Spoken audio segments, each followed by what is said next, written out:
Well, good morning, everyone. Welcome to Icon Online.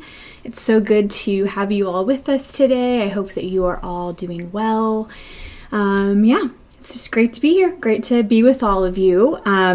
So today we're going to be going into our second week in our series on the book of Acts.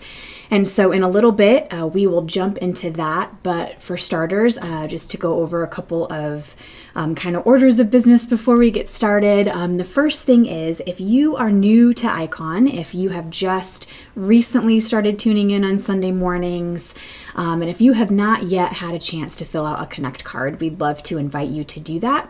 It's just a way for us to be able to stay connected with you and really for you to be able to stay up to date on all the things that we have going on. It'll get you on our email list. Once a week, we send out an email just with any info that you need to know, current series we're talking about in church, any, special gatherings or events that we have going on. It's just a great way for you to be able to stay up to date on what we have happening around here and for us to be able to stay connected with you. And then secondly, to all of you who just continually to faithfully share of your resources and give to Icon, thank you. We all know that that's how the church thrives and continues as all of us come together and we're able to give what we're able to give so that the church can keep going. So thank you to all of you for your generosity and for your faithfulness. And if you would like to give this morning, you can just click on the give button in the chat and it will take you to a place where you can do that.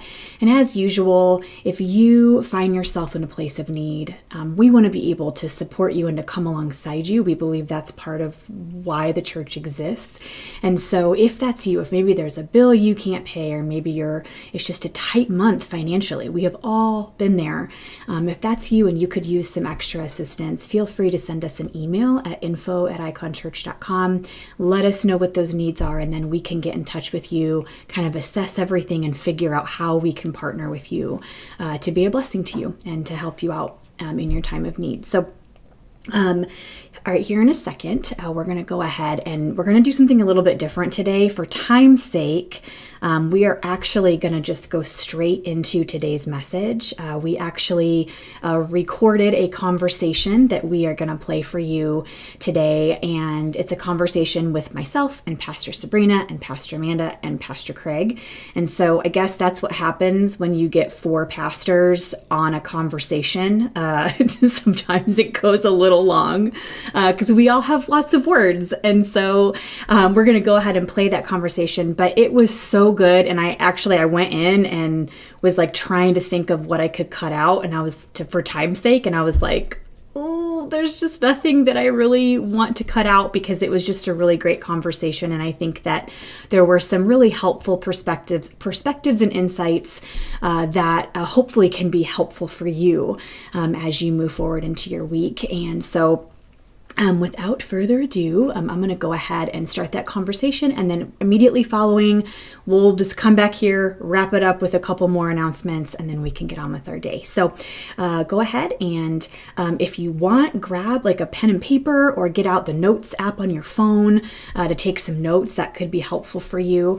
And now I'd like to invite you to take a look at this conversation, and also feel free to engage in the chat as the conversation is happening. We would love for you to be a part too and to share your perspectives and your insights with all of us, because that we are just so much better together, and we're so much better when we're all able to give our opinions and give our perspectives. It's just such a healthy way for us to form community. So without further ado, now we're going to go ahead and go into our conversation.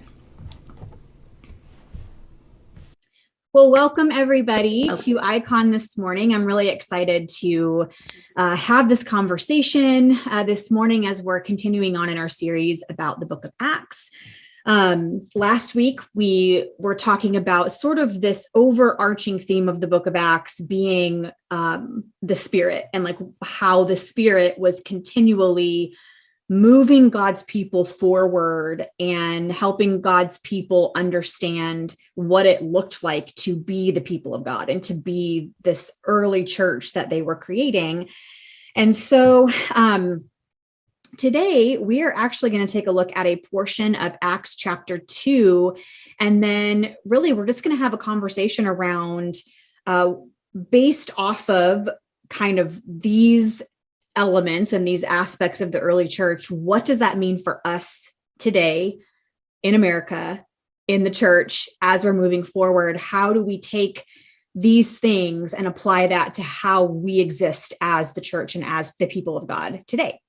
So we've got Amanda and Sabrina and Craig today, and we are going to just get into it and have a conversation this morning and share just some of our perspectives, some things that we are speaking to us when we read this chapter. And really, ultimately, the questions we really want to answer are, what is the Spirit saying? What is the Spirit doing in this text? And then based off of that, what does that mean for us? What are we called to as the people of God today? So I'm going to go ahead and just read the passage of scripture that we're focusing on, and then we will just start sharing our thoughts and perspectives. So we are going to be looking at Acts chapter 2, starting with verse 42.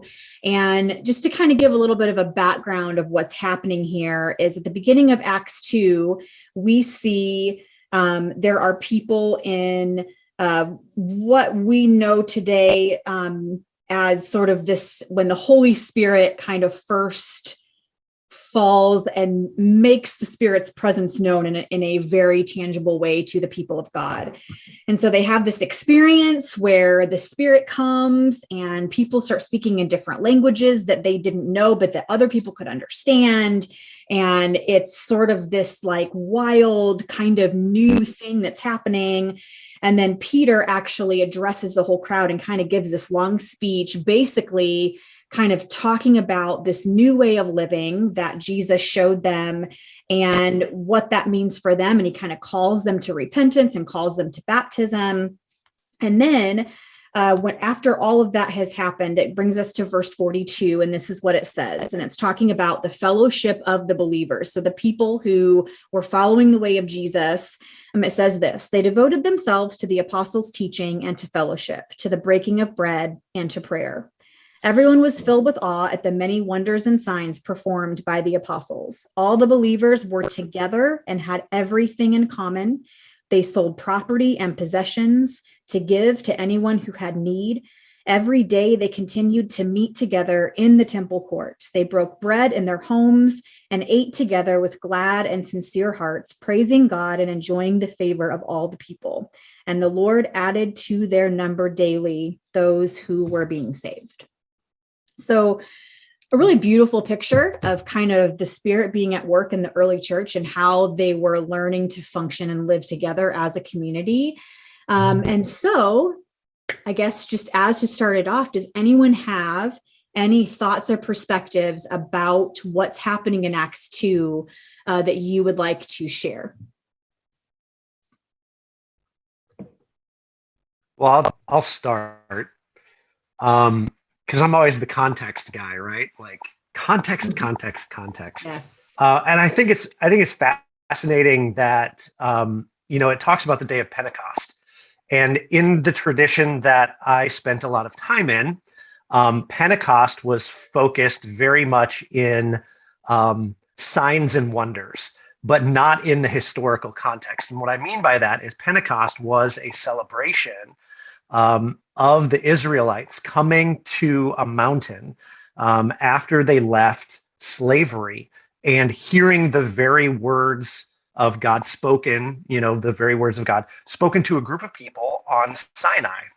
And so Pentecost was the celebration of essentially receiving the word of God, receiving the 10 commandments at the foot of that mountain. And so a lot of times when we hear that today, when we hear Pentecost today, we equate it with this other stuff. And what I love about that is this was a festival that people were celebrating for years and years and years. And all of these people went on this religious pilgrimage to come and celebrate Passover and Pentecost in the holy city of Jerusalem. This is a once in a lifetime journey, a once in a lifetime, basically religious vacation, right? And they come to this city and the weirdest, craziest thing happens.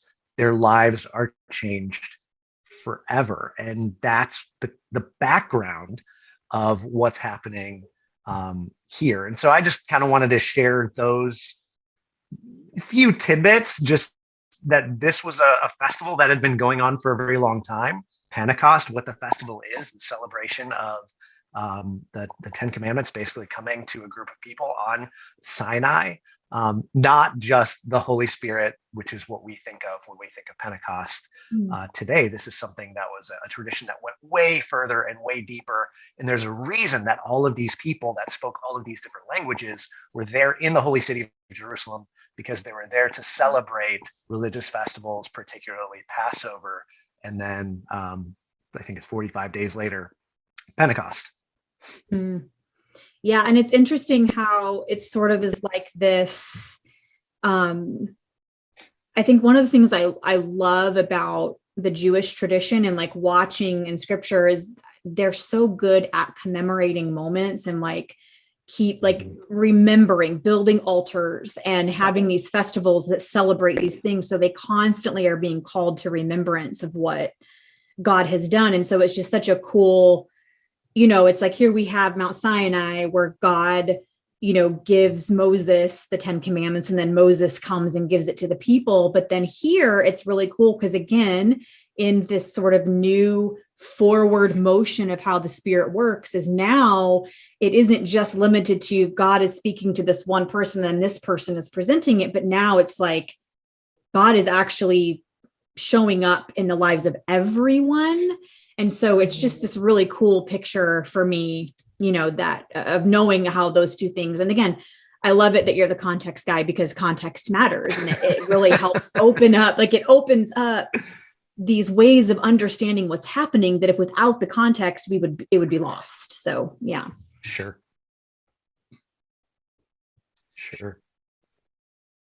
Any other thoughts about this? It can be along the same vein, or it can be something totally new and different that comes to mind for you.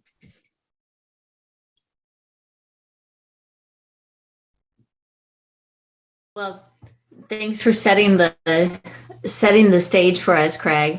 Yeah, for me, as I was like rereading the text and looking at this this week, one of the things I love about it is just the, when they're in community and they're breaking bread and like there's all these miracles happening and it seems so big and huge and like something that we could never possibly experience now, or something that's just like, whoa, out there, kind of mystical. And yet there's something so nitty gritty daily life about it. Mm-hmm. They're eating meals together. There's probably people taking care of the children. There's people doing the cooking and washing the dishes and all of those daily chores that is a part of life together. And that's all part of this revolution. And, I don't think sometimes in church we get caught up in the little things, and we have arguments over what color the carpet should be. But, we shouldn't go that direction. But there is also, I think, a beauty to be found in living that kind of daily life and engaging in those daily tasks together, and recognizing that that's all part of this miraculous new way of being, all of that nitty gritty stuff. Yeah, I think it kind of takes us from being like just a face in the crowd to being like someone at the table.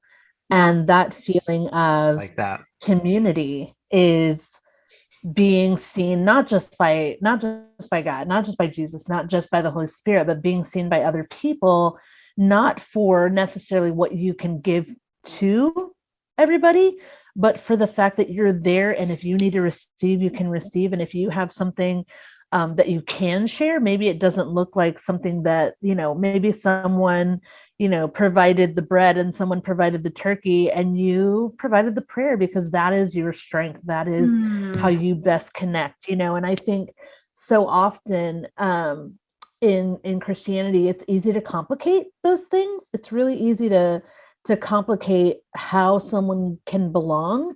And I think we lose sight of, asking people like, hey, not just what can you give us, but who are you and how do you do your everyday life and how can I be a blessing? I think one of the things that I often say to people, like, I don't have a ton of resources. I don't, obviously, Kelly and I as pastors don't make, like, we're not bankrolling anything.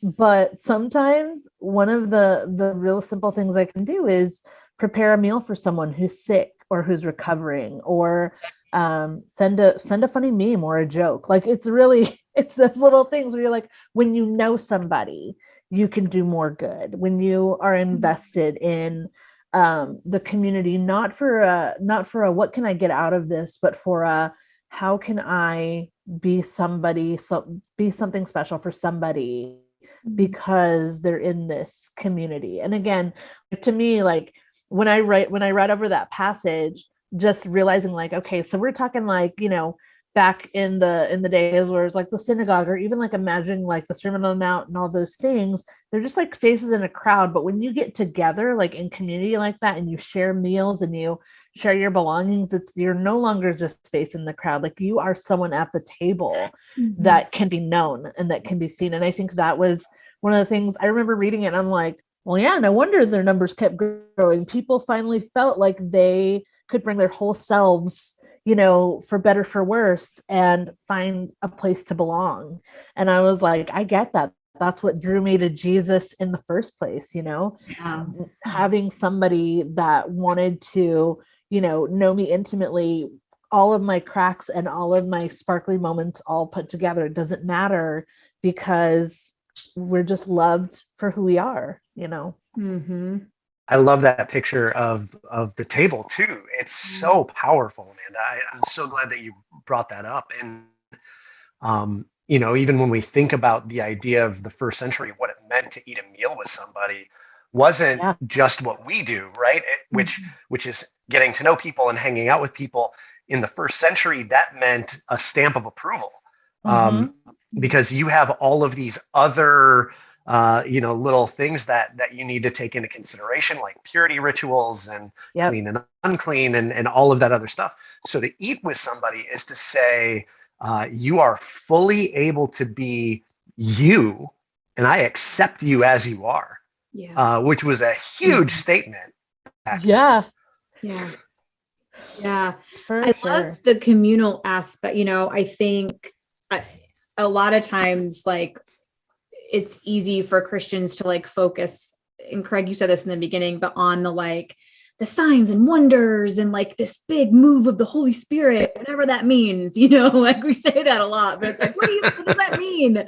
But then to really get down and like what Sabrina was saying, where it's like, where the church, at least for me, I think where the church really happens, where it's at its best, is in the nitty gritty, common, everyday details of this like deeply communal way of life. And I think that also, we'll read this and be like, oh yeah, that's cool. They like ate together and shared their possessions and all that. But like, really, like, if we want to start talking about what that would look like for the church to live like that today, that like takes us on some really hard conversations and ways of looking at things, to really live like this, is so, I think it's a lot harder and more complex than what a lot of people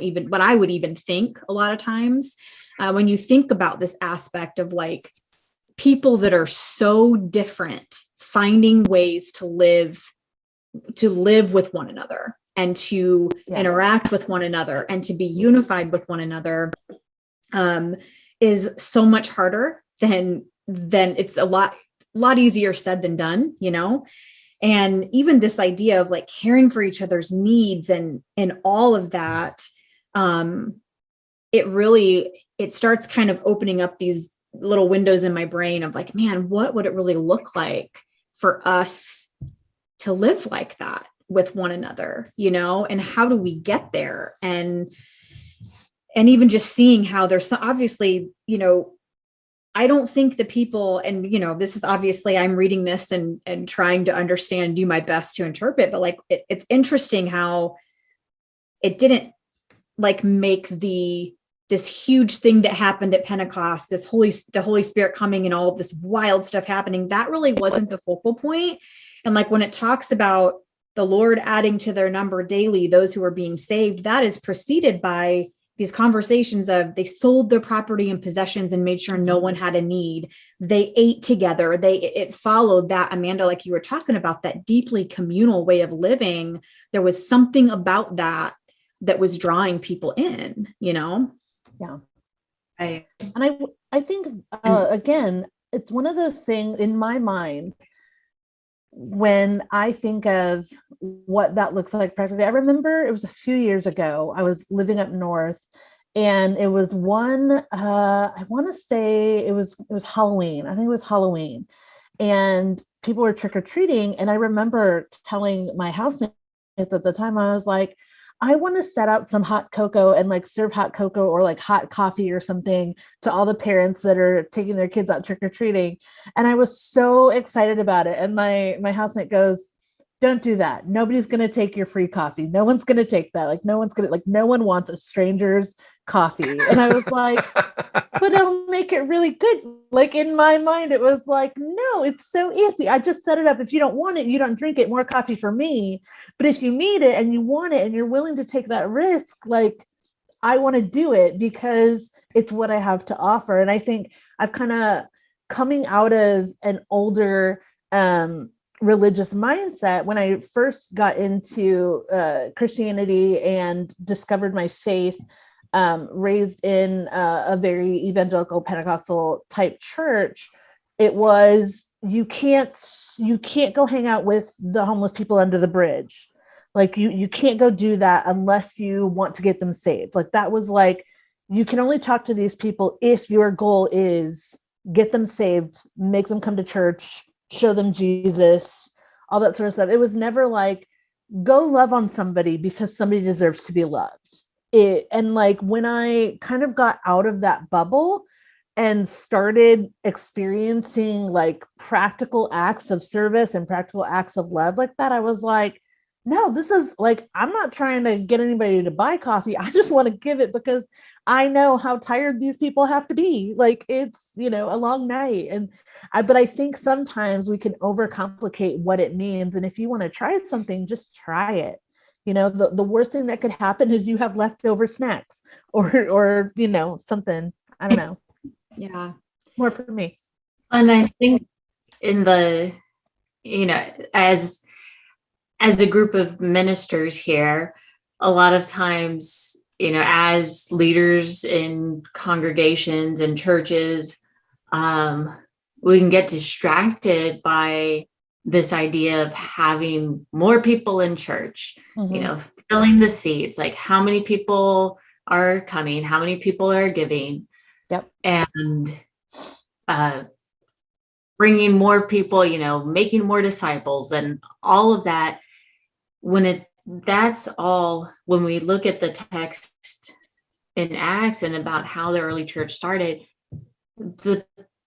the conversion, the new disciples, all comes after speaking one another's language, sharing meals together, being in community together. That comes first. And, you know, the rest stems and grows out of that. Yeah. You know, and then even sometimes I think for the more, you know, radical of us, we get, you know, enamored with this idea of, well, if I just give everything away and then like it's all going to be amazing. And even that is a part that comes out of being in community, that living and being in community comes before any of that. Yeah. And yeah, I love your hot coffee image. And I bet people took it too. So I didn't set it out because I was highly discouraged by setting it out. I was told no one's gonna get it, so I didn't do it. Next Halloween. Yeah. Seriously. So one of my neighbors did beer. He had a cooler of beer and just gave that out That's to parents awesome. as they Awesome. were going through the neighborhood with their kids. Oh, that's hilarious. That's great. That's awesome. Well, That's I want to kind incredible. of go further off of what, like, kind of what you were saying, Sabrina, about that, like how the community and the communal living has to come first. What do you guys think that, what do you think that looks like for us now in our current context? Like, as far as like, when we look at these things, the way that they came together, the way that they lived together with one another and had everything in common, you know, and this idea of like making sure that everyone's needs were taken care of and like all of that. So once we've, you know, kind of established that when we're in community with one another and we're kind of entrenched in each other's lives, what do you think that would look like for us to live like that today? And maybe I should start with, and do you even think that, like, this whole idea of like selling property and possessions and giving to everyone who had a need and making sure that everyone is taken care of, like in our current context, do you think that is that even something that matters today? And what are some ways that we can actually live like that in our context? I know that was I kind of went on for a little while there. So if that was confusing, I'm sorry. No. Totally makes sense. And my brain's going, but let me start by taking a step back first and, you know, emphasizing also that, you know, because when we start talking about how do we live like that today, and, you know, I know I've had this tendency myself, like in the past, and like I've seen examples of like, you know, Shane Claiborne and The Simple Way, and like these people who like literally just give everything away, you know, or Mother Teresa. And and then, you know, it's easy to feel like guilt over the things that we do have and shame because of that. And then it also, I think, is impacted by just a very, you know, kind of the idea that we've probably all grown up with, that we're supposed to serve the other people, the less than, right? The deprived and the poor, and there's always this distinction between us and them. And I think that's one of the first things that has to be broken down. Wow. To make this kind of community. You know, and I still, you know, even like struggle sometimes when I'm thinking about how do I talk about, you know, I'm trying to do work and service to people who don't have as many resources. But how do we do that without othering them, without forgetting that they're the same, just as good as myself? And then a part of that is also recognizing and remembering that everybody has things to give. Yeah. And so it's not something that, you know, I have a house and a car, so I should feel guilty about that because I haven't given it all away. But I have certain things that I can give, and I have things that I can receive from my friends who live in mobile homes. Yeah. And I don't know if that all makes sense. There's kind of like different strands going there. No, But it does. yeah, I Well, think I that's. love that picture. Oh, sorry, keep going. Oh, no, I was just going to say, I think, as I've kind of wrestled with this in my own life, I think that's kind of one of the first things that has to be broken down Yeah. to really live in that kind of community. Yeah. I love that phrase that you said, Sabrina, when you started, and you just said they spoke each other's languages. Yeah. And that just kept coming back into my head as you were sharing all of that. To have no thems Yeah. means that we are listening to each other and we're learning how to speak each other's languages. And when I think about this, the temptation in me is, and maybe other people can relate, to have this easy answer. Well, we just do this and that solves everything. Mhm. And I don't think there is an easy answer to really how do we do this. It's not one size fits all. Mhm. And I think it's important for us to wrestle with that. And the temptation, there's two things battling in us. Always, but like there's the temptation to just give everything away. And then there's the temptation to be like, well, I can't do enough, so I'm not going to do anything. And those two separate sides kind of warring, going, what little I have won't really make a dent or a difference, so I just won't do anything. Or, I'm going to give everything. And here's the catch, if God is calling you to do that, great. That's fine.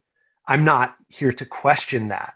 But we look at our lives through the concentric circles of community, right? Mhm. We've got our family, we've got our, maybe our, whatever that next circle is, friends, or, church community or physical community that we live in. Then you've got your, city, your state, your country, the world. There are these concentric circles all ending within humanity.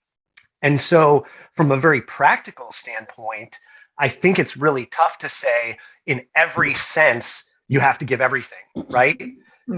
Because what little I have won't make a difference in the world, but it might make a difference in my family. It might make a difference in my neighborhood. It might make a difference in my friendship circles. It might make a difference in my city. It might make a difference in my state. You see where I'm going with all of that. So I don't think the same thing applies to every single context, but at the heart of all of it, as you were talking, Sabrina, I just kept hearing this, but Craig, are you willing to do whatever it takes? Are you willing to lay it all on the line? Are you willing to make no others? Are you willing to get rid of all of the thems? Are you willing to get rid of everything if that's what is required of you? And I think that's something that we all are going to have to wrestle with at some point. Am I willing to do whatever it takes? Am I willing to learn their language? Yeah. Am I willing to eliminate the others? Am I willing to sit at the table with anyone and everyone? Am I willing to share what I have so that other people can be okay, right? And that creates undue burden. We look at the context, and I'll stop after I say this, but when we look at the context, you have all of these people on a religious holiday celebrating this festivity, these feasts, and all of a sudden their lives are changed. They don't want to leave the city of Jerusalem. Their resources are drying up quickly. So what do? The people that lived in Jerusalem opened up their homes. They sold all their furniture so that people could sleep on the floors and just be, and they had everything in common because they had to be able to survive. And that created undue burden on the people that lived in Jerusalem in comparison to those that were there in the city. So when we're talking about this, the cost is always different at every level within a community. It might cost certain people more than others, but it always comes back to, are we willing? Are we willing to give? Are we willing to be uncomfortable? Are we willing to listen? Are we willing? And when I hear that, there are times that challenges me because I don't know that I am always willing. Yeah. I don't know that I am always okay with that. And sometimes I'm the one that's giving more, and sometimes I'm the one that has the undue burden because I need more. So I don't think there's an easy answer. I think there's a lot of layers to this conversation and so many implications all across the board. But I'd love to hear more of what you guys think. Yeah. Yeah, I think from a very practical and personal, and this is not like everyone should do this, but just some things I've kind of learned along the way. So every other Monday I volunteer at an elementary school here, teaching fine arts, because Monday's my day off. And so I'm like, well, I don't want to just sit at home all day. I want to do something. And I love teaching kids. I love being around kids. I love creative things. And I remember leaving the school one day, and I get to work with a couple of different classes that have children with special needs. And I remember leaving thinking to myself, you know what, I kind of want to learn sign language. Like, no, I'm not going to be fluent in sign language. I'm not going to be like the master of it, but I want to learn enough to be able to say, thank you for sharing your time with me today. Like, I want to be able to learn so that when I'm talking to them, they can see and have visibility for people who may be in their class or maybe next year in a class, and they can see that somebody else is aware that somebody might have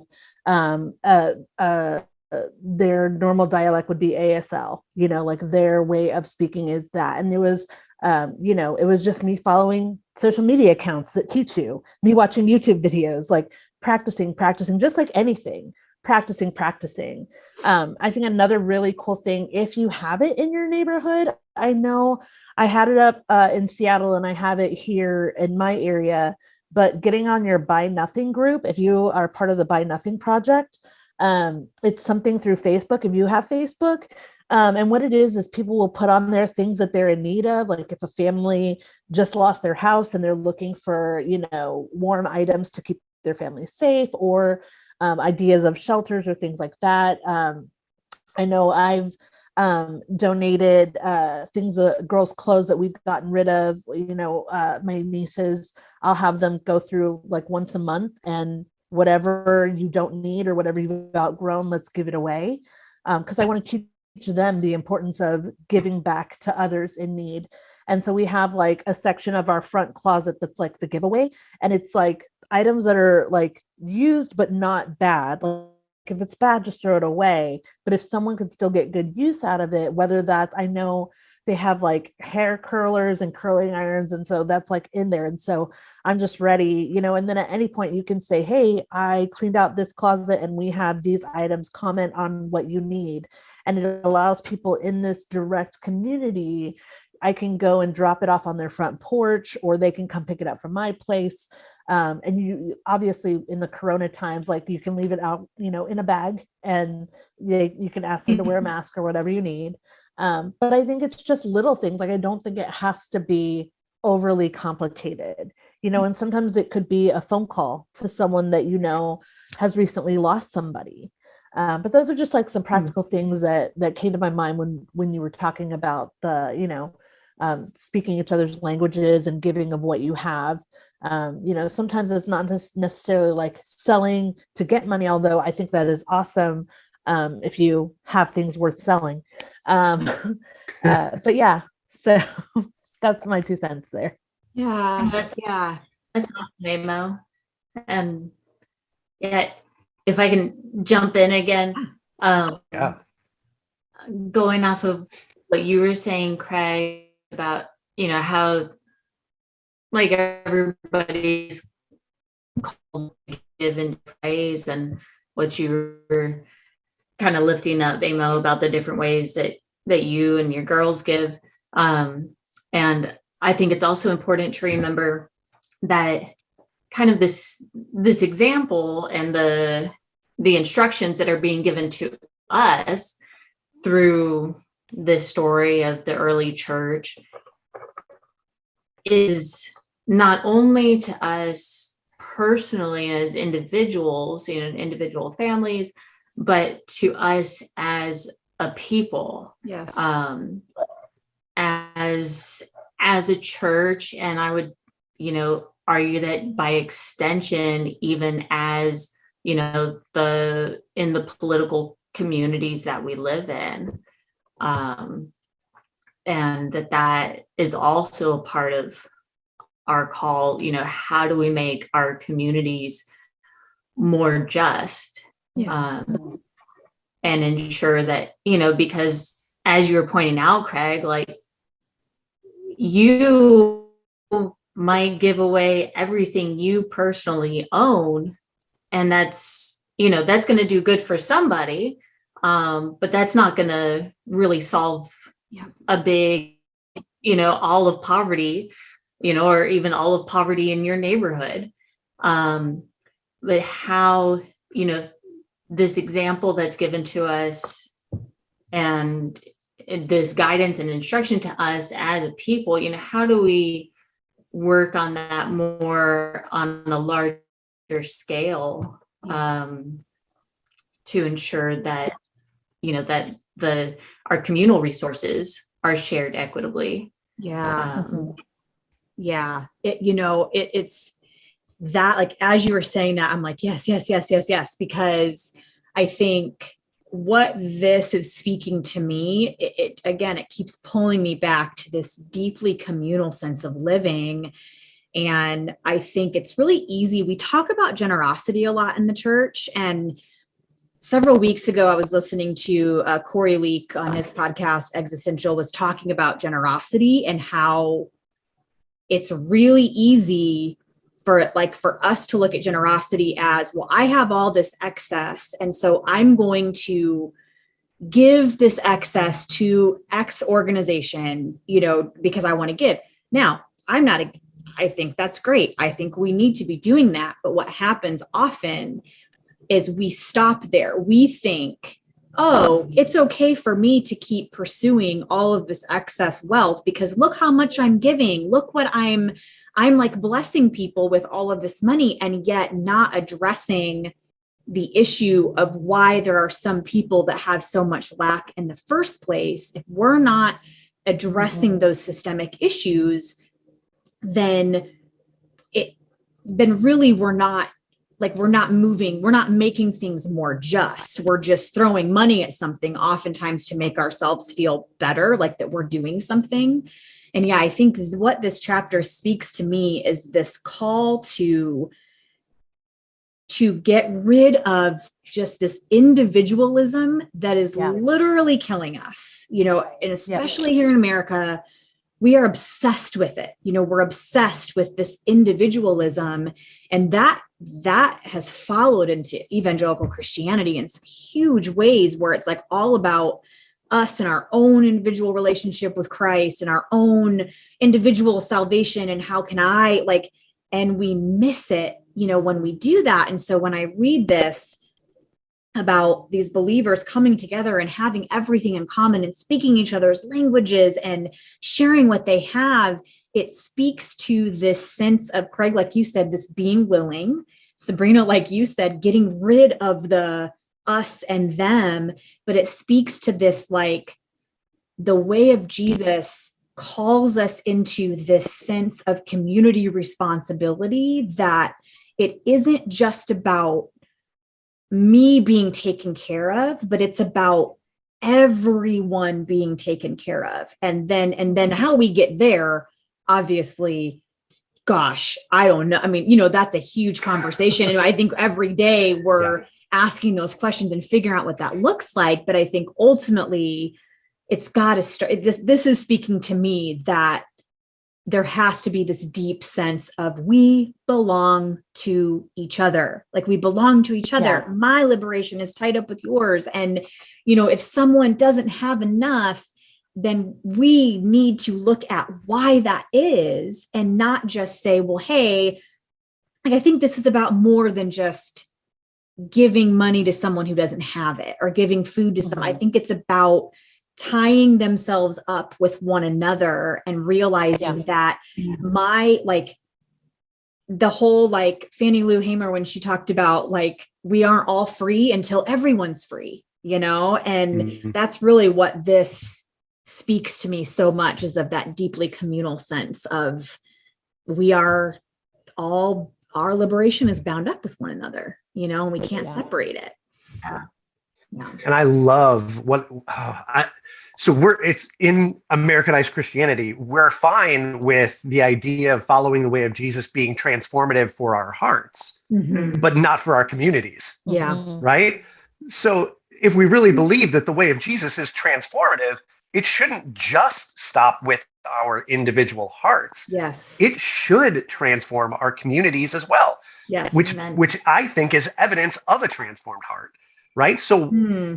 who we are determines what we do. If Yeah. we say that our heart has been transformed by Christ, then what we do should be reflected in that within our communities. Yes. And so there is a tangible level to that, but we stop at heart transformation. And then oftentimes in the church world, we push back on community transformation. Yep. Mm. Yep.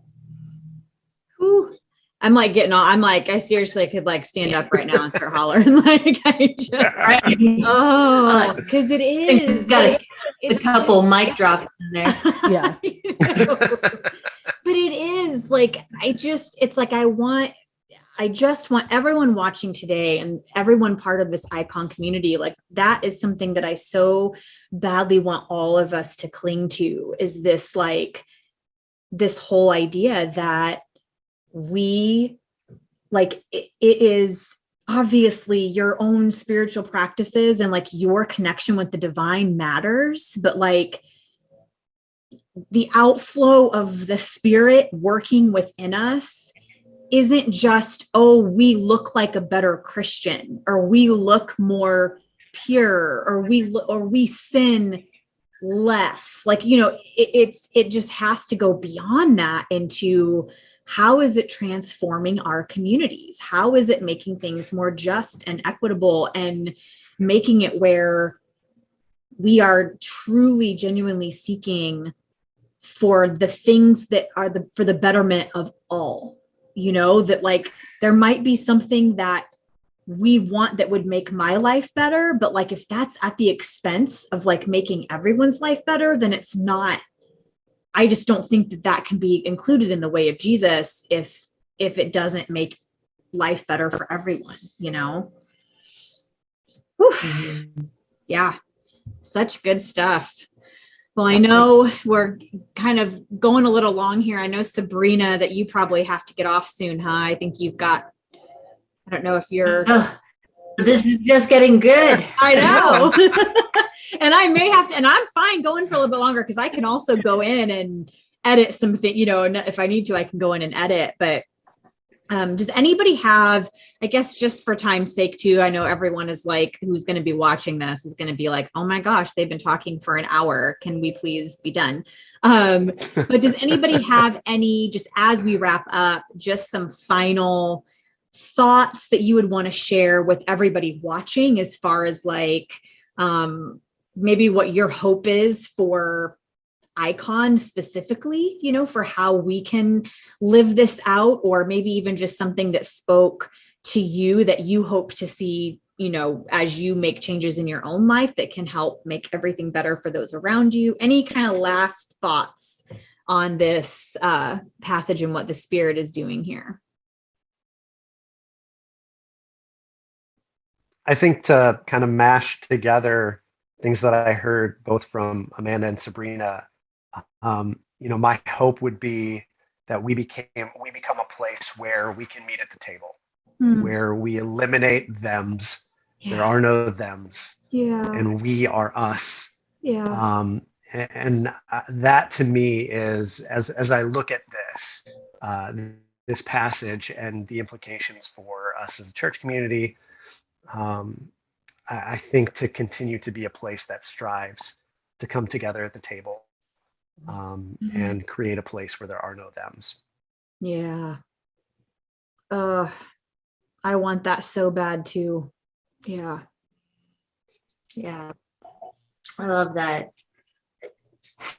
And I guess my final word would be, yeah, I have a desire to want to give like the grand next steps that's going to like solve everything.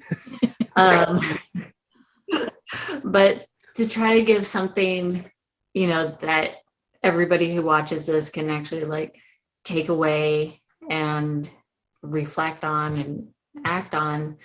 I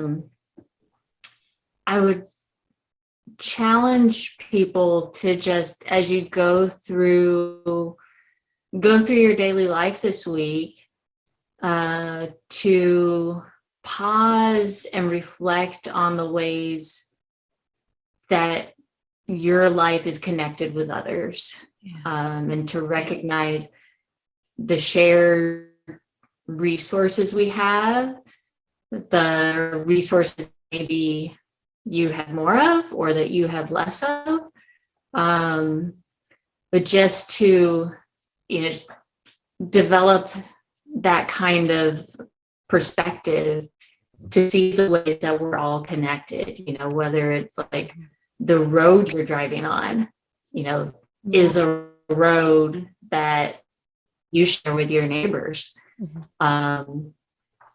If you have a doctor's appointment, to recognize, the medical resources that are available in the community, and just challenge you to really reflect on that, and in all the things that you do this week, reflect on how everything we do is connected with others. Yeah. That's really, really, really good. That's such a good question, I think, to ask ourselves on the regular, like even daily. It's like, how is my life connected to those around me? And then knowing that, then what are my next steps today? Understanding that connection. That's so good. Amanda, any parting thoughts? Yeah. So my challenge is a little different. I would say I would just challenge everyone to be okay with getting a little uncomfortable. Be okay with embracing the interruption of asking for help, being willing to reach out and see if someone that you haven't talked to in a while is doing okay. Embrace some of the awkward, because I think we've all been in this pandemic long enough to realize that we need people and we need each other. And whether that's physically, virtually, writing letters, postcards, whatever that looks like, I think we have to, part of sitting at that table means getting comfortable with being uncomfortable, because you never know who you're going to sit next to, but you also never know what that connection is going to lead to, because it could lead to someone becoming one of your best friends, or someone becoming someone that you really need in your life, and you never knew it because you weren't sure if anything was going to come out of it. And even on a more global scale, I mean, if you live in the United States or Canada and you want to research the native tribal lands that you're living on and get to know a culture that's not your own, get to know organizations, give time or resources to those, get comfortable with being uncomfortable, try something new, be willing to not let people who tell you that no one's going to drink the coffee be wrong. Be willing to do something that might not be comfortable. Love that. Embrace the interruption to your normal everyday schedule, because you never know what's going to come of that and how God can work through those little steps of faith, I think. Yeah. Good. Try learning another language and sound like an idiot trying to speak it or sign it. Yep. Oh, I think that's the biggest takeaway. Don't let anyone tell you to not make the coffee. Don't tell anyone tell you not to make coffee. The answer is always coffee. No matter what the question, the answer is coffee. Yes to coffee. I love that. Those are such good takeaways as we're kind of processing what is the Spirit saying to us and how is the Spirit moving us forward. And I said this last week, but I'm going to say it again, because when Jenny Wisty said this to me, it just keeps sitting with me that usually when the Spirit is speaking and leading us towards something, that something is far more generous and expansive than we would ever choose on our own. And so just continuing to embrace that expansiveness and the like radical inclusiveness and the just the generous ways that the Spirit is moving us forward. And I think if we can start there, then it gives us, kind of makes us more pliable and moldable to then embrace the awkward, and to tear down the us and them until it's just us, into asking ourselves, how are we connected to one another? And what does that mean for me today? So, so good. So good. Well, thank you guys all so much for being here for this conversation. I know I could go on for like another hour, but we have like only so much. Do it again sometime. Yeah. So good. So thank you guys so much for all your insights. Thank you. Love y'all. It's fun. This is great. Yeah. Oh, thank you all so much for bearing with us with our very long-winded conversation, but just so many good takeaways from that, and just things that I'm really sitting with this week that I'm going to take with me. And so hopefully it was the same for you, and that there's some things from that conversation that just can sit with you and that you can mull over, and that can lead you toward a more expansive way of living as the Spirit is speaking to you and moving you forward. So before we go, just a couple of announcements. First of all, the eKids Connect is canceled for today. So just so that all of you parents are aware that there will be no eKids Connect today. And then also we have decided, just again, out of an abundance of caution, that we are not going to meet in person this month. We are canceling our in-person gathering. COVID is just hitting our community hard. It is hitting a lot of communities hard. And so we just want to, again, prioritize keeping everyone healthy. And so we are going to go ahead and cancel our in-person this month. So our next in-person will be at the end of February. As far as we know, we will obviously continue to monitor the situation. And should we need to change that, we will obviously let you know. So anyways, thank you again for joining us today. I hope you all have an incredible week, and we will see you right back here online next Sunday. Go in peace and have a great week.